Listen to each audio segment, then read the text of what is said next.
Бажаю здоров'я, шановні українці і українки. Вагомий був день. I wish you health, dear Ukrainians. It was an important day. The military cabinet. There were some details that I cannot talk about now, but that will be very effective in the war. I had a meeting with Prime Minister Shmyhal and Minister of Finance Marchenko on next year's budget. I outlined the key parameters, what should be prioritized in the state budget. The key is to protect our state and people. Defense and security are the first priority, and the funding for defense and security will be at least at the level of this year, 1,600 billion hryvnias, at least.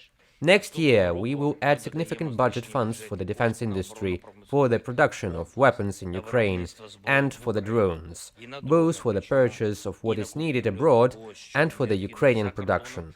In addition, almost 100 billion hryvnias will be allocated for the production of weapons overseen by the Ministry of Strategic Industry and for the Ukrainian drone army, which has shown very good, impressive results. I will support all of this. A separate budget priority is to support our veterans. We also keep social expenditures as a priority, at least 469 billion hryvnias. There will be additional funds for the healthcare system, at least 24 billion plus to this year's expenditures. There will be a plus for the education system, primarily to support teachers and lecturers. We are investing the necessary funds in digitalization, including our MRIA, a new tool for children, parents and teachers that we have already presented in advance. Next year, MRIA should be fully operational and available to Ukrainians in every corner of the world. Of course, there will be a significant indexation of pensions. We plan to do it in March, as required by law. But in addition to all this, we place a very important economic emphasis in the budget.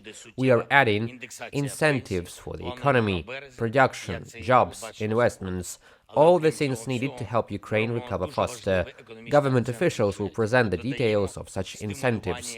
This includes the connection to the power grid for investors, the continuation of grant programs, mortgage programs, and the development of Ukrainian industrial parks. I instructed the Prime Minister to prepare the basis for raising the minimum wage in Ukraine in the first half of next year. Absolutely all elements of state work must be adjusted so that we can determine the timing of the end of this war here in Ukraine ourselves, with our victory.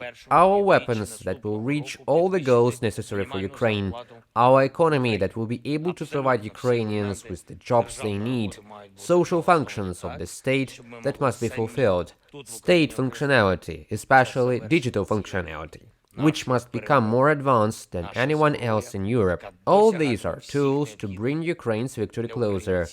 And our cooperation with our partners, with everyone in the world who is interested in peace with us. Today I held a meeting on Ukraine's integration with the European Union and NATO. Another meeting, a long meeting, was about preparing negotiations with partners, different ones, from the G7, from the Global South. All this will happen. One more thing. As always, I want to thank our warriors. Today I am especially grateful to our pilots. Well done, guys. We are all proud of you. I thank everyone who fights and works for Ukraine, everyone who is now in combat, at combat posts, on combat missions. I thank everyone who trains our troops, who produces weapons for Ukraine, who finds in the world everything that Ukraine needs. I thank you all. Glory to Ukraine.